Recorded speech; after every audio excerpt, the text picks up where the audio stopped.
பழனியை அடுத்த நெய்க்காரப்பட்டி கே. வேலூர் அருள்மிகு மண்டுகாளியம்மன் உச்சிகாளியம்மன் கோயிலில் 34வது ஆண்டு பூக்குண்டம் இறங்கும் நிகழ்ச்சியில் சுமார் 10,000 பக்தர்கள் பூக்குண்டம் இறங்கி நேர்ச்சை செலுத்தினர்.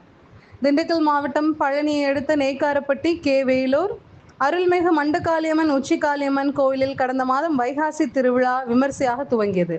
நேற்று சண்முக நதியிலிருந்து மேளதாளங்களுடன் புனித நீர் கொண்டு வரப்பட்டு அம்மனுக்கு சிறப்பு அபிஷேகம், சிறப்பு அலங்காரம் செய்யப்பட்டது. இரவு அம்மன் ரத ஊர்வலம் நடைபெற்றது.